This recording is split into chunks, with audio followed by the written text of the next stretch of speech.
If you're seeing this, it's no coincidence. This message found you because your soul asked for it. There's a weight you carry, a silent search for answers the world can't give you, and an ancient force has just answered your call. In the next few minutes, something fundamental within you will change forever. I will reveal to you why your secret struggles, the ones you face alone in the dark, were not punishment, but training. And the purpose of this training is much greater than you can imagine. Stay with me until the end, because the truth that will be told here cannot be unseen.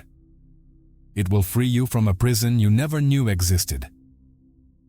If you felt the call, comment, "I am ready to listen." The weight you feel is real.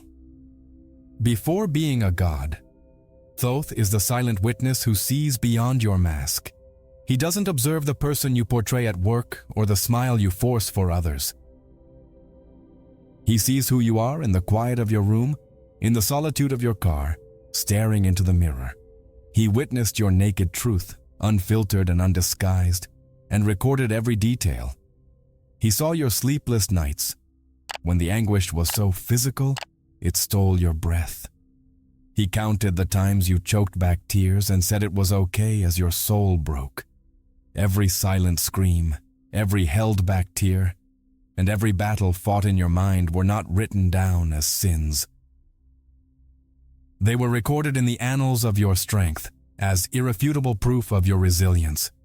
Think of the sheer courage it took to get up on colorless, meaningless mornings. You walked even without motivation, driven only by a stubborn spark of resilience that refused to fade. This persistence, which no one in the world applauded, echoed throughout the cosmos. To the universe, this is not weakness. It is the ultimate demonstration of bravery from a soul that refuses to give up on itself. This message, then, is an official acknowledgement. The universe is telling you, I've seen your struggle, I've seen your pain, and I've seen your strength. Your secret battles weren't mistakes or detours. They were your training, your qualification. Each challenge you overcame strengthened and refined you, so you could understand what is now being revealed. Your resilience made you worthy. You weren't punished. You were prepared. The weight you carried was a training burden, strengthening your soul to withstand greater power. You proved that your light, even though it flickered, never went out. Now the question changes. It's no longer, why did I go through this? But what did it prepare me for? The answer lies in the map your scars have drawn. We've been programmed to be ashamed of our wounds and hide our flaws. But this is an illusion. Every pain, every tear, and every moment you felt broken wasn't a mistake. It was a marking of a point on a sacred star map, the map of your soul. Every scar is a coordinate that points to your true destiny. And you were never lost, just gathering directions. These painful experiences were not punishments, but practical lessons. Your soul chose these challenges to forge your strength and awaken your wisdom. Rejection taught you self-love. Loss taught you detachment. Each difficulty was a mandatory stage on the path to a mission that only you can accomplish. You were not a victim of chance. You were a student of a greater plan. Therefore, the pain you've carried is not a burden, but the main ingredient in your alchemy. In Hermetic wisdom, the lead of experience transforms into the gold of consciousness. Your pain is this lead, the dense and heavy raw material that contains the precise potential to be transmuted into spiritual power. You don't need to get rid of pain. You need to transform it. The secret to activating this alchemy isn't a complex ritual, but a simple shift in perception. It's the decision to stop looking at your past as a victim and start seeing it as an alchemist. The transformation begins when you stop asking, "Why did this happen to me?" and start asking, What did this make me capable of? Your scars are not marks of shame, but medals of survival. They are proof that you were stronger than whatever tried to destroy you. They are your diploma. Embrace every piece of your story, for your supposed imperfection is, in fact, your perfect design. To access the power contained within this design, the next step is to stop fighting and lay down your weapons. This exhaustion you feel, weighing on your shoulders and clouding your mind, doesn't come from your work or your routine. It's not primarily physical. It's the deep weariness of a soul that has spent its entire life in a state of alert, fighting. You've fought incessantly to control every outcome, to anticipate every problem, to defend yourself from future pain, and to justify the pain of the past. You've become a formidable warrior, with sturdy armor and a sword always in hand, ready for the next battle. And this skill has helped you survive this far, but it can't take you to the next level. The battle you were trained for, the true journey of the soul, is not one with more strength, more control, or more struggle. It is one with surrender. And here, the word surrender does not mean defeat or passivity. It means the wisdom of stopping fighting the current of the river of life and learning to float with it, trusting its direction. Thoth, who acts as humanity's divine advocate, is not asking you to fight harder or to be stronger. His invitation is the opposite. He is inviting you, in this very moment, to lay down your sword. This is an invitation to enter the sacred temple of your own inner silence and, symbolically, lay down the weapons of the ego, the sword of judgment, the shield of defense, the armor of pride, the helmet of constant worry. The invitation is for you to present yourself to the universe unarmed, vulnerable, and authentic for the first time in a long time. True strength, the kind that moves mountains and manifests realities, is not born from the tension of resistance, but from the calm and confidence of those who know they're part of something much greater and are guided and supported at every step. But for the human mind, trained to control everything as a means of ensuring survival, surrendering control is the most terrifying act there is. It's like being the captain of a ship in the middle of a storm and being told to simply let go of the helm. The mind screams, "We're going to crash, we're going to sink." It's madness. It associates control with safety and surrender with danger. It fails to comprehend that the force that created the universes is infinitely more intelligent and capable of guiding its tiny vessel than its limited intellect. The fatigue you feel is proof that the strategy of fighting is no longer sustainable. You're exhausted because you're using your finite energy to try to control an infinite universe. It's a losing battle from the start. The peace you so desperately seek will not be found in the final victory over your problems, but in your decision to stop fighting them. It's a paradox. The moment you stop resisting and allow things to be as they are, you release an immense amount of energy that can then be used to create a new reality. Imagine the feeling of relief, the feeling of finally being able to breathe deeply, without the weight of armor on your back. The feeling of no longer needing to have all the answers, of no longer needing to anticipate every scenario. It's the freedom to trust. Trust that, even if you don't understand the path, you are being guided. Trust that, even in uncertainty, you are safe. This is the leap of faith being asked of you. It's the transition from warrior to sage. The warrior fights against the flow. The sage uses the flow to reach their destination. So, the question that echoes from the depths of your soul is this: what really happens when you finally let go of the rudder you've held so tightly, for so long, your knuckles white with tension? What lies on the other side of the fear of losing control? The answer to this question isn't something that can be explained in words. It can only be lived. And this experience is the gateway to discovering what you've truly been searching for your entire life, often without even knowing the name of it. What have you been searching for so fervently? If you stop and think about it, you might answer, success, a loving relationship, peace of mind, financial stability.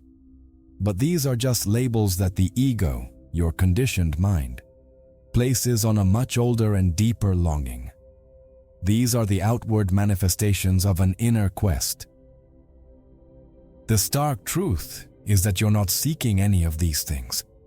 Ultimately, in all your pursuits, in all your desires, you're seeking only one thing: yourself.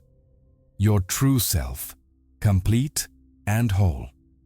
The relentless search in the external world is a symptom, a direct reflection of an internal disconnect. You feel like a puzzle with missing pieces.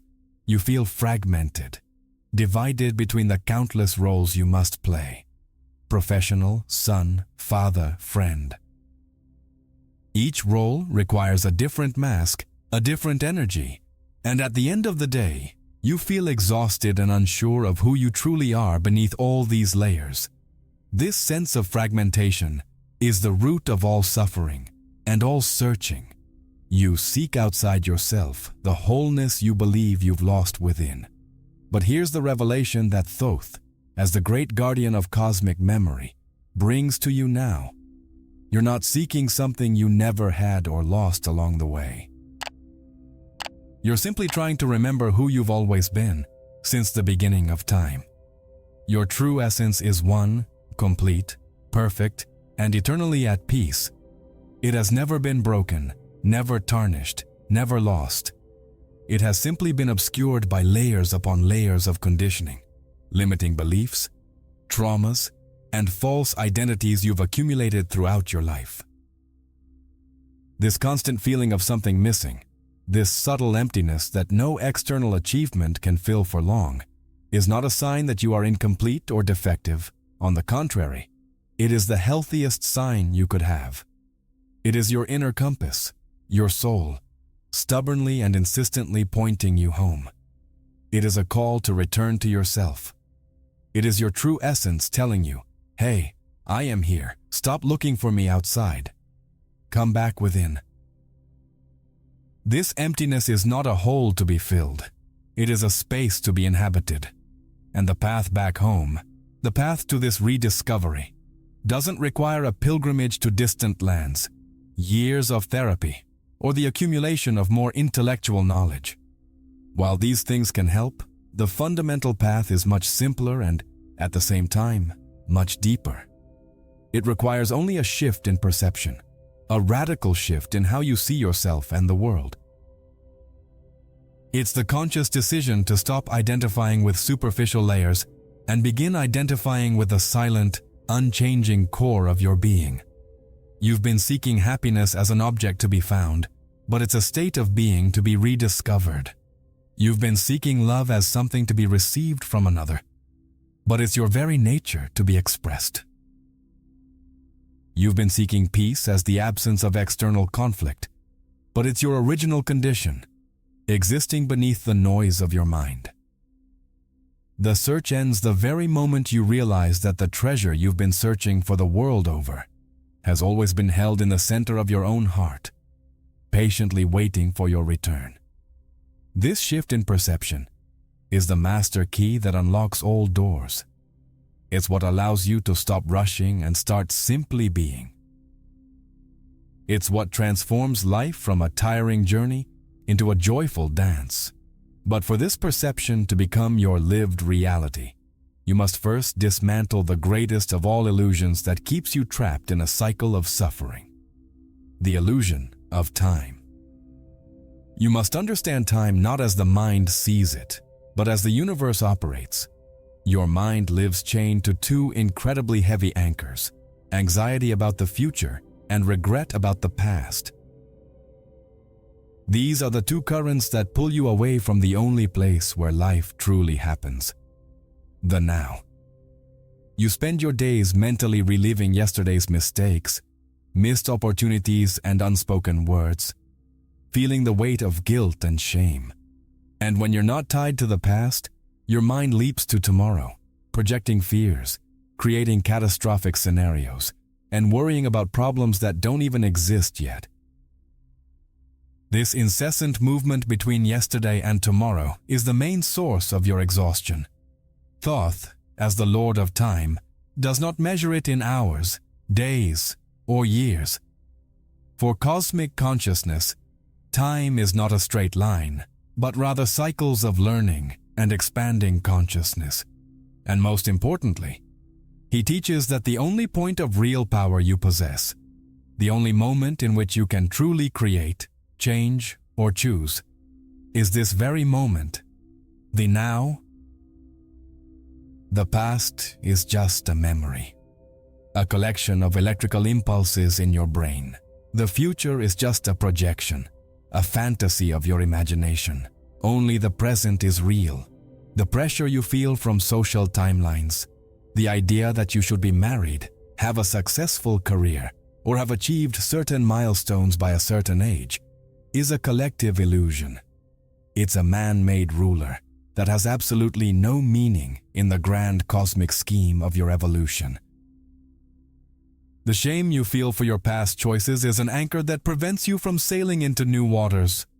You haven't missed your moment. There's no train you missed. Your moment of power is always, and only, this moment. True liberation lies not in trying to fix the past, which is impossible, nor in obsessively trying to control the future, which is futile. Liberation lies in your ability to abandon the mental image of who you should be and radically embrace who you are, here and now, with all your supposed flaws and imperfections. It is at this point of total acceptance of your present state that magic happens. It's as if, by ceasing to fight reality, you align yourself with the creative force of the universe, and time itself begins to bend in your favor. When you bring your full attention to the now, something miraculous happens. Anxiety, which only exists about the future, dissolves. Guilt, which only exists about the past, disappears. What remains is stillness, clarity, and presence. And from this state of presence, your actions become infinitely more powerful and effective. You stop reacting from old patterns and begin responding from an intuitive wisdom that can only be accessed in the silence of the present moment. A single moment lived in total presence has more power to transform your life than years lived on autopilot. Think about it. How can a single moment redefine an entire life? Because in a single moment of clarity, you can make a new decision. You can choose to forgive. You can choose to love yourself. You can choose to abandon a belief that has limited you for decades. And this new choice, made from the power of now, sends a wave of transformation that reverberates into your past, redefining it, and into your future, recreating it. You don't change what happened, but you change its effect on you, and that changes everything. You don't need to wait for a perfect moment in the future to start living. Life is inviting you to dive headfirst into the only moment you truly have, this instant. By doing so, you will discover that you don't need an external sign, permission, or divine intervention to feel complete. You will discover that the answer, the power, and the divinity you sought outside are actually the very essence of who you are. And this realization is the ultimate revelation that awaits you in the center of your own chaos. All your life, you've waited.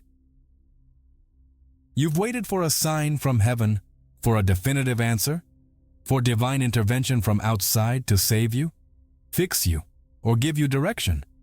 You've looked to others, to gurus, to religions, seeking a map, a direction, a validation. And here, at the center of your personal chaos, at the very point where all your searches seem to have failed, Thoth holds the central truth, the revelation that changes the game forever. The divine message you've been waiting for isn't for you. The divine message is you, your entire life, exactly as it is in this moment, with all its confusion, unresolved pain, unexpected joys, and contradictions, is the living, breathing manifestation of a divine word. It is divinity itself expressing itself through your unique human experience.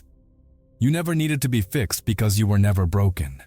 You never needed to be forgiven because your essence is pure innocence. You never needed to be rescued because you were never truly lost, only immersed in the experience your soul chose to live. You needed only to be recognized in your entirety. At this moment, Thoth's voice echoes not from an ancient papyrus, but from the depths of his own being, stating with absolute clarity, your existence, with all its apparent imperfections, is the only proof I need. You are my inheritance. You are a spark of universal creative intelligence, walking the earth to experience and create. I have not called you here to give you something you do not have, but to remind you and reclaim the power and divinity that are already yours by birthright. I have not come to save you. I have come to claim you. This realization turns everything upside down. You are not a seeker of light who will perhaps one day find it. You are the lighthouse itself. The chaos, darkness, and hardships you have faced in your life were not accidents or mistakes. They were the perfect setting, the darkness necessary for the brilliance of your own inner light to become unmistakable, first to yourself. Without the darkness of the night, the stars would not be able to reveal their magnificence. Without your challenges, you would never discover the depth of your own strength and resilience. You are not a lost sheep waiting for the shepherd. You are an expression of the shepherd himself, disguised as a sheep so you can experience the flock. Your journey is not about finding God. It is about realizing that the force you call God is experiencing life through your eyes, feeling through your heart, and touching the world through your hands. You are not separate from the source. You are the source manifesting in a temporary form so you can experience yourself in a new way. You are the universe in human form. With this revelation, the fundamental question of your existence changes irreversibly. The question ceases to be the victim's question. What does the universe want from me? Why is this happening to me? It becomes the creator's question. What do I, as a conscious expression of the universe itself, choose to create next? What reality do I choose to manifest with my focus, my energy, and my intention?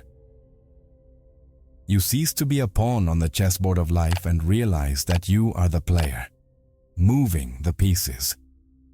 This is the turning point. This is the moment when you stop asking for power and start taking it. Not the power of the ego, which seeks to dominate others, but the authentic power of the soul, which seeks only to express itself freely and create beauty, love, and truth in the world.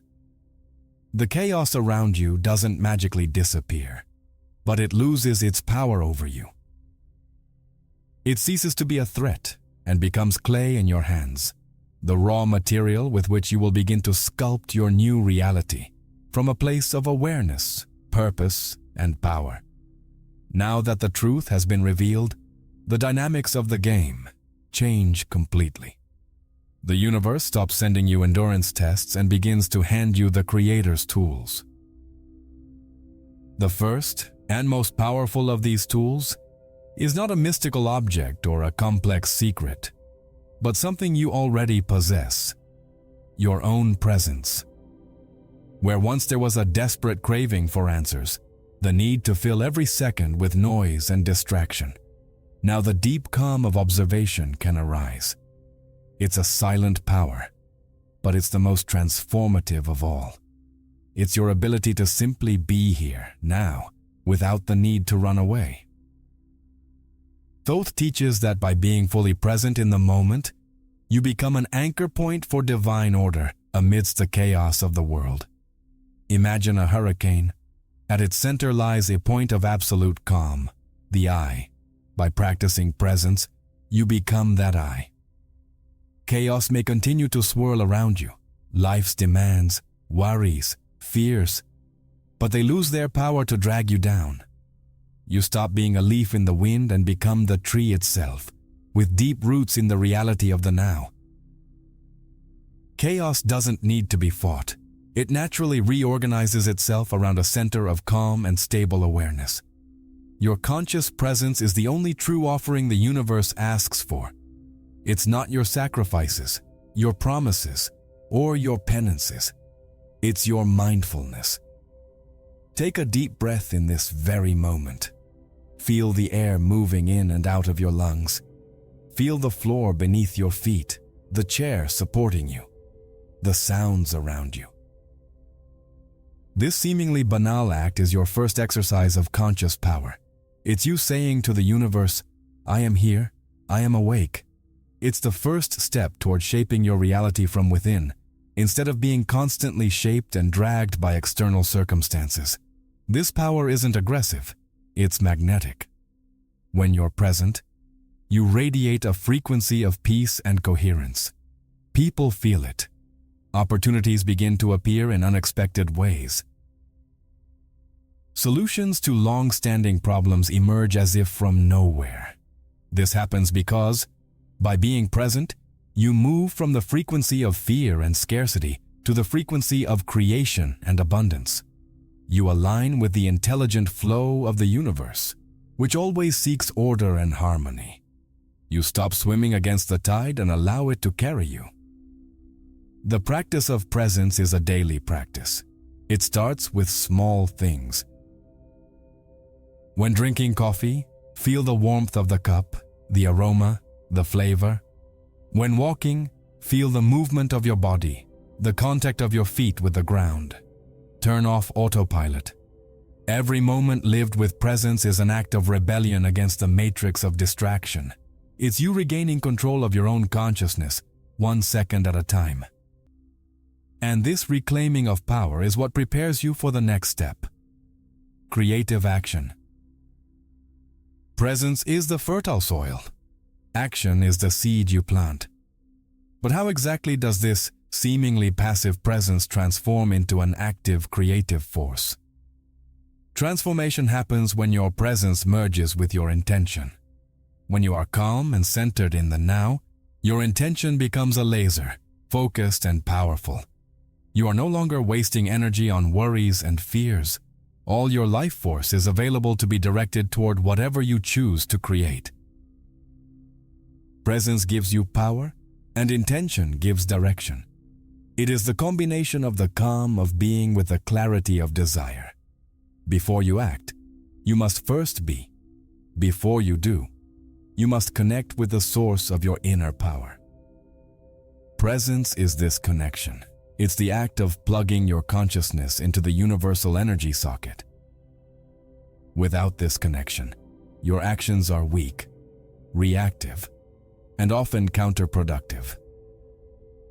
With this connection, your actions become inspired, effective, and aligned with a higher purpose. The question now is, how to transform this passive presence into creative action? The secret lies in freeing yourself from the greatest burden that prevents you from acting freely, the false notion of indebtedness.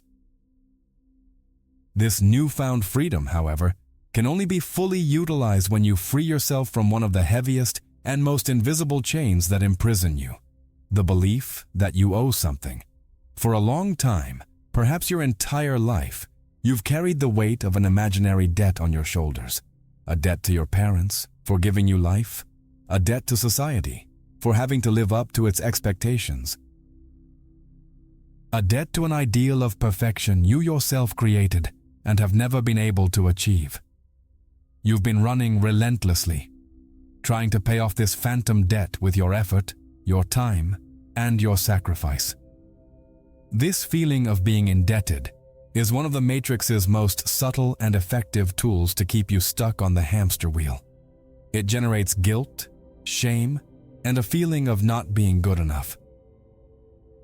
It forces you to make decisions not from your heart, but from a sense of obligation, You accept the job you don't want. Stay in the relationship that doesn't make you happy. Follow the path that isn't yours. All because you believe you have to or should. It's a prison without bars, but whose walls are made of guilt and misinterpreted responsibility. Now, listen carefully, for this is a declaration of liberation. Thoth, as the divine scribe who has access to all the soul's records, officially declares this debt null and void. It never existed. It was an illusion, a story you were told and believed. It was a low-frequency anchor planted by the fear system to prevent you from rising up and claiming your sovereignty, your innate power to create your own reality. You owe absolutely nothing to anyone. Not your parents, not society, not God. Your existence is not a burden to be paid. It is a gift to be lived. Your only true responsibility is not to the external world, but to the truth of your own soul. Your only obligation is to be true to your own essence, honor your own feelings, and follow your own intuition. The moment you accept this at the deepest level of your being, something miraculous happens. The weight on your shoulders dissolves. The rush to pay off the debt ceases. And for the first time, you find yourself facing an open field of possibilities, no longer limited by the question, "What should I do?" but inspired by the question, "What do I wish to create?" By freeing yourself from obligation, you open up immense space in your life for inspiration to flow. Inspiration is the language of the soul, the voice of the universe whispering in your ear, guiding you to your highest purpose. But this voice cannot be heard when you are deafened by the noise of guilt and obligation. Acting out of obligation drains your energy. Acting out of inspiration multiplies your energy. Each step you take ceases to be a part of an infinite payment and becomes a joyful and authentic expression of who you truly are. This freedom, however, can be daunting at first. For so long, you've been guided by others. Expectations that, upon finding yourself free, you may not know where to go. It's like a prisoner who spent his life in a cell and suddenly finds the gates open. The vastness of freedom can be paralyzing. But this is where your previously cultivated presence becomes your compass. You don't need to have a 5-year plan. You just need to ask your heart, in the silence of the now, what is the next inspired step? And trust the answer that comes. So, the big question that presents itself to you, standing at the threshold of this new freedom, is what will you do with it? Now that you owe nothing to anyone, whom will you choose to serve?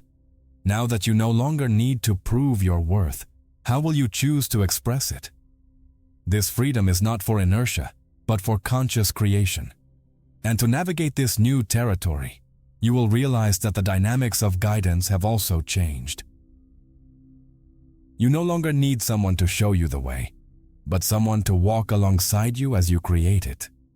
With this new freedom and the responsibility that comes with it, it's natural that you still feel the need for guidance. The conditioned mind, accustomed to following orders and seeking external approval, may look for a new guide, a new master, someone to tell you exactly what to do. But the revelation that you are the message and that your debt has been dissolved fundamentally changes this dynamic. The era of blindly following a master is over. The era of co-creation has begun. Thoth no longer walks ahead of you, like a shepherd leading a sheep. Now, he walks beside you, as an equal, as a partner on your journey. The hierarchy dissolves. He is no longer the external authority that dictates the rules, but the inner wisdom you learn to access. He is still the psychopomp boile, the guide of souls through the transitions of life and death, but his role transforms. He becomes a wise counselor, a silent mentor who helps you decipher the symbols of your own path, to interpret the map you are drawing with your choices and experiences. The voice of guidance no longer comes as a top-down command, demanding obedience. It manifests as a whisper of confirmation that echoes in the center of your heart. It's that feeling of yes, this is the way. It's the sense of peace that floods your being when you make an aligned decision. It's the synchronicity that appears in the external world, validating a thought or intuition you've had. Thoth's voice is now your own intuition, amplified and clarified. He doesn't give you the answers. He helps you hear the answers that already exist within you. You've gone from being a follower to a co-creator. This is one of the most radical shifts in human consciousness. Being a follower is easy. The responsibility always lies with someone else. Being a co-creator requires courage, self-confidence, and deep personal responsibility. The next step on your journey won't be shown to you on a detailed map. There won't be a divine road sign pointing the way. The next step will emerge from within you as a result of your presence, your intention, and your courage to act on inspiration. This means you need to learn to trust yourself in a way you never have before. Trust your feelings, even if logic dictates otherwise. Trust your joy as a compass that points to your true north. Trust your no's as much as your yeses. Your intuition is your direct channel of communication with the wisdom of the universe. Treating it as your most sacred guide is key to navigating this new phase of your journey. The external guide has become a mirror for your internal guide. This newfound authority may feel like a burden, but it's actually your greatest liberation. It means you no longer need anyone's approval to live your truth. You don't need permission to be happy, to change direction, or to create the life your soul yearns for. Power and authority have always been yours. You've simply projected them onto external figures. Now, you're being invited to bring them back home, to the center of your being. You are the king or queen of your own kingdom. So, what will be the first decision you make from this new place of sovereign authority? It doesn't have to be a grand, world-changing decision. It can be something small. The decision to say no to something that drains your energy. The decision to dedicate 10 minutes of your day to something that brings you joy. The decision to trust a gut feeling, even if it seems illogical. Every small decision made from this place of inner power strengthens your connection with your inner guide and opens the door to a source of knowledge that has always been available, but rarely accessed. The library of your own soul. Throughout your journey, you have sought knowledge. You have sought the secrets of the universe, your life's purpose, and the wisdom of the ages from external sources. You have read countless books, attended lectures, followed masters, and explored various philosophies, always with the feeling that the truth was somewhere out there, waiting to be found. This search was valuable, for it brought you this far. But now, Thoth, as the guardian of all knowledge, hands you the key to the greatest library that ever existed. And no, it doesn't lie in the ruins of Egypt. The true library of Alexandria is within you. This inner library contains the Akashic records of your own soul. Akasha, in Sanskrit, means ether or space, and the Akashic records are like a cosmic supercomputer that stores every thought, feeling, and experience of every soul throughout all their lives. By becoming still, practicing presence, and trusting your intuition, you begin to gain access to this vast database. You are no longer just meditating or relaxing. You are literally accessing sacred archives, downloading information that is pertinent to your current journey. The answers you seek begin to arrive in a different way. They no longer come as rare, random epiphanies, leaving you amazed but confused. They begin to emerge as downloads of clear, concise, and practical information. It's a feeling of knowing without knowing how you know. An idea for a project springs complete into your mind. The solution to a complex problem suddenly appears with obvious simplicity. You find the right words to say in a difficult conversation. It's as if you're remembering a wisdom that's always been yours. And this is the fundamental truth. You no longer need to learn, in the sense of acquiring new information. You only need to remember. You are already an immensely wise and ancient being. Your soul has lived countless experiences and accumulated a vast repertoire of knowledge. The process of awakening is not about becoming something you are not, but about removing the veils of forgetfulness that prevent you from accessing who you already are. Each moment of presence, each act of self-love, each decision based on intuition, is like wiping a layer of dust from an old book in your inner library. Access to this library is not a privilege for the enlightened few. It is the birthright of every awakened soul. The only prerequisite is silence. A noisy mind, full of worries and judgments, blocks the signal. This is why meditation and the practice of presence are so crucial. They are the act of turning down the volume of the ego's radio so you can hear the symphony of the universe constantly playing within you. You are the library, the librarian, and the reader, all at once. When you begin to access this inner wisdom, your need for external validation diminishes dramatically. You stop looking to others for answers because you know that the truest and most relevant answer for you lies within your own system. You may even listen to others' advice, but you learn to filter it through your own heart, your own inner wisdom. You become your own ultimate authority, the master of your own path, guided by an infallible source of knowledge. And the first memory that emerges most powerfully when you begin accessing this library is always the most important. It's not the memory of a past life in Atlantis or Egypt. It's the memory of your own power. The memory that you are a creator. The memory that your life is not an accident, but a work of art that you are painting at every moment.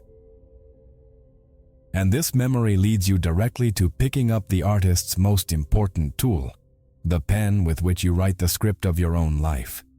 In the Egyptian mysteries, the famous Book of the Dead is not, as its name suggests, a guide to the afterlife. This is a superficial interpretation. At its deepest level, it is a manual for conscious living. A guide on how to navigate life's journey so that, at the moment of transition, your heart is light. Thoth, the scribe who records the symbolic judgment where the deceased's heart is weighed against the feather of truth, ma'at, is not interested in a posthumous judgment to send you to heaven or hell. He is interested in how you live each day.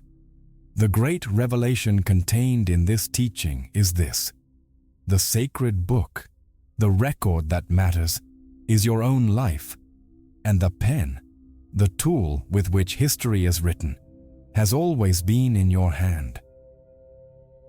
Every thought you entertain, every word you utter, every action you take, is a sentence you inscribe in your own sacred record, in the annals of your soul. You are, at every moment, the author, the script writer, and the protagonist of your own epic story. No one else can write this book for you. Until this moment, you may have written a story of struggle, of search, of survival. A narrative where you were a victim of circumstance, a secondary character in other people's drama. You may have written chapters of fear, scarcity, and self-sabotage, simply because you didn't realize you were the one holding the pen. You believed the story was already written, that your fate was sealed. But now you know the truth. You have the power to turn the page and begin a new chapter at any moment. From this very moment, you can begin writing a new story. A chapter written no longer with the ink of fear and doubt, but with the golden ink of conscious intention and the clarity of a master. A chapter where you are no longer the victim, but the hero. A story not about seeking love, but about being love. Not about chasing wealth, but about embodying the consciousness of abundance. You can begin writing from the clarity of one who knows their own worth, their own divinity, and their own creative power. This doesn't mean you can erase what's already been written. The previous chapters are part of your story and contain the lessons that brought you here. You don't deny them, but honor them.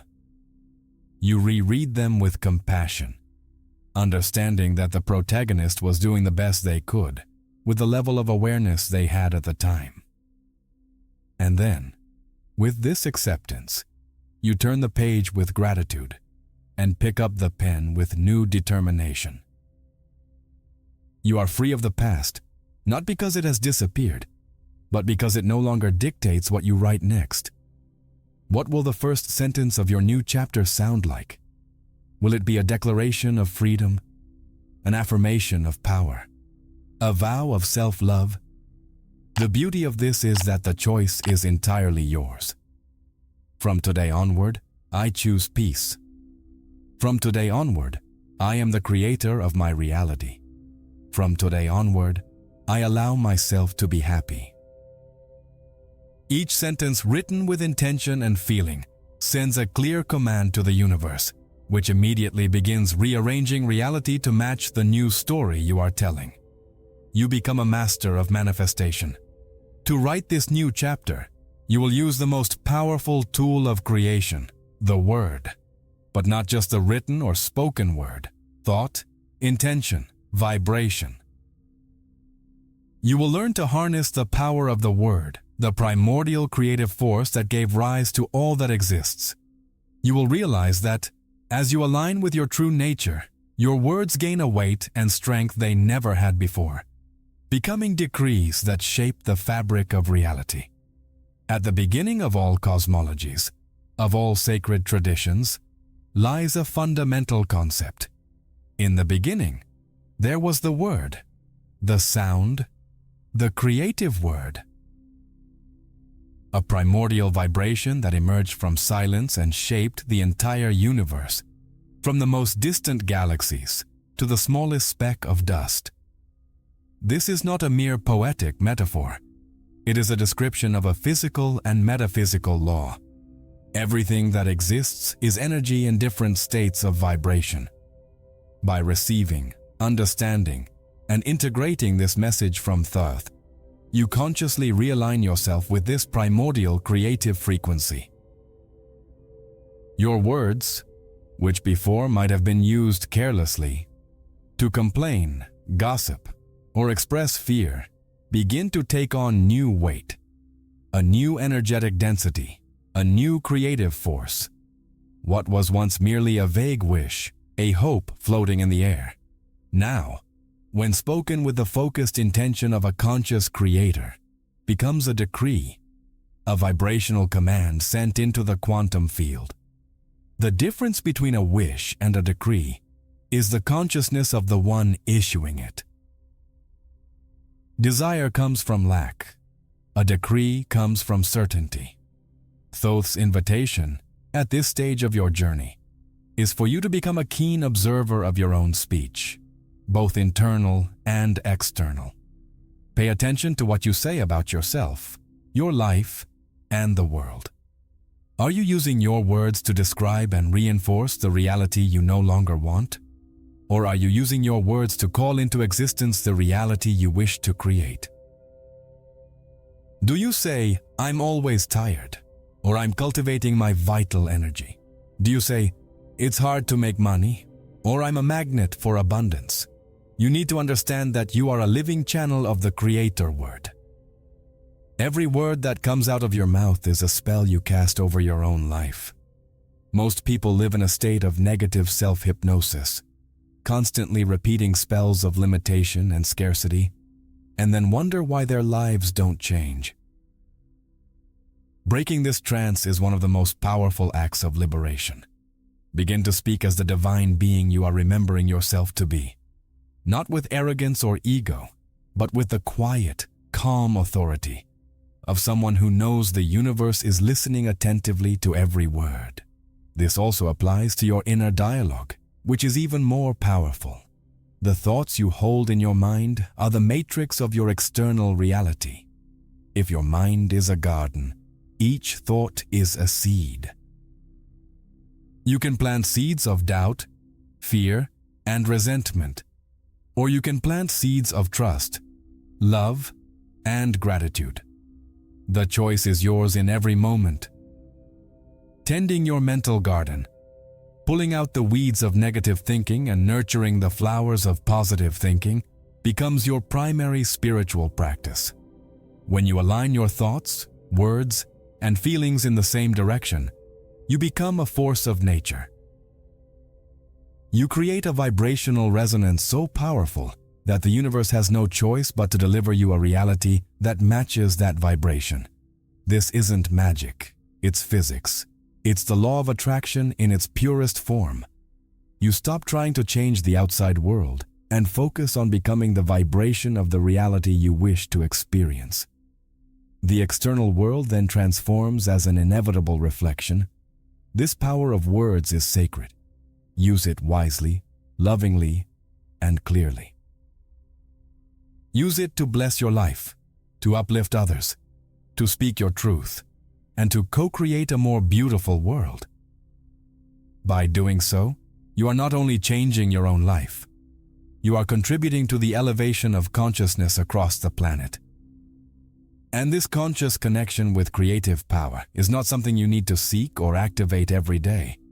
It becomes a permanent state, a silent oath that seals your union with eternity. The connection you feel right now, this resonance with the truth that pulsates behind these words, is not a fleeting experience.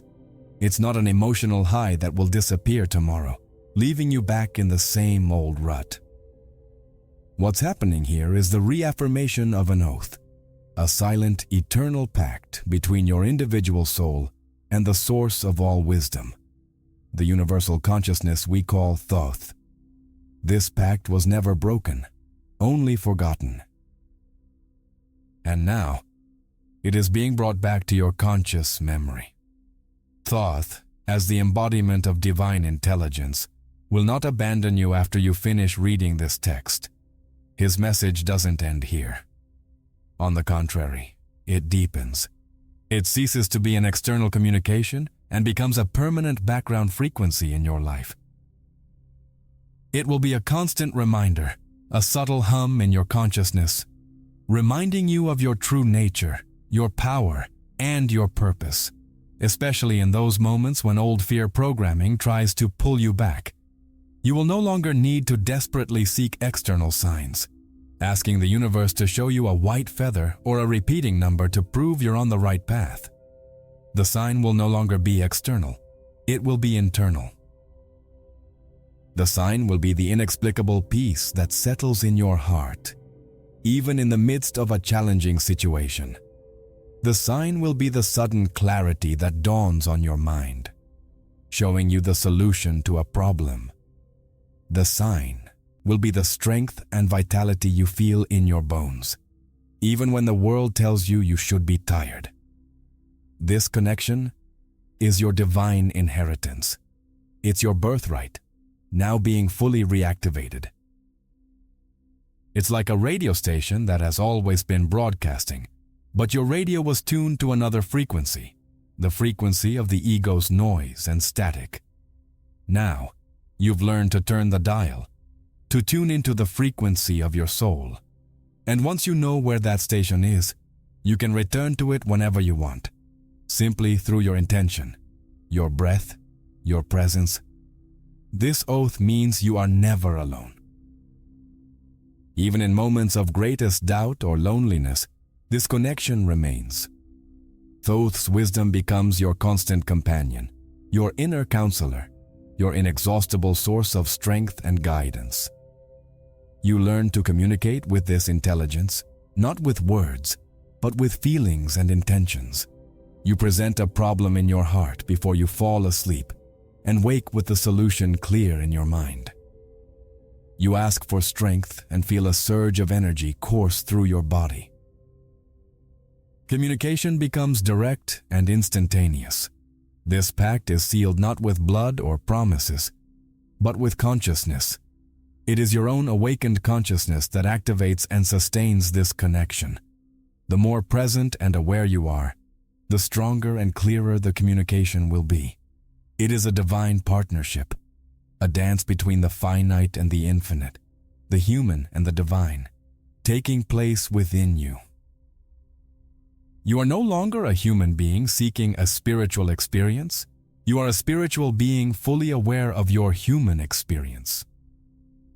The search is over, not because you found an external answer, but because you became the answer yourself. The cycle of feeling lost, broken, and separated from the source finally closes. The victim mentality dissolves in the understanding that you are the creator of your experience. The vicious cycle of external search ends, giving way to something new. The end of a cycle is not an endpoint. It's the beginning of an upward spiral. You don't return to the starting point, but rather begin anew from a higher level of awareness and power. Equipped with the Creator's tools, you realize that the true journey wasn't about finding the path, but about having the strength to create it. The learning phase is over. The application phase begins now. Your relationship with the universe changes drastically. It no longer asks you, "What do you lack?" but rather, "What do you choose to create?" You cease to be a beggar, hoping for a miracle, and become an offering, a channel for the expression of the creative force. The burden of your history has been transmuted into power by the light of your own consciousness. The game has changed. You no longer play the finite game of survival and scarcity. Now, you play the infinite game of creation, expansion, and joy. The rules are different. You win not by accumulating, but by becoming the fullest and truest expression of yourself. Your victory is measured by the light you radiate. You are ready. Every pain and every tear has prepared you for this very moment. Take up the pen. Approach the blank canvas of your life and feel the emotion of the Creator before His next masterpiece. The cycle has closed so that a new, full, and awakened one can begin. The final question is simple. What will you create? If you've made it this far, you're no longer the same person who started this video. The message has been delivered, and the activation has begun. To seal this moment and anchor this new frequency, leave the phrase in the comments. The message found me, and I am home. If you feel called to support this channel more directly and help me spread more content like this, there's a link in the first pinned comment where you can contribute. Any help you can give is immensely important to me and the growth of this work. But know that just the fact that you stayed until the end and your energy here is a huge help. If these words resonated, share this video with someone who also needs to hear it. And don't leave yet. The journey doesn't end here. I've set aside a special video to be your next step, to deepen what was awakened today. Click on the video that's currently appearing on the screen, and we'll meet there.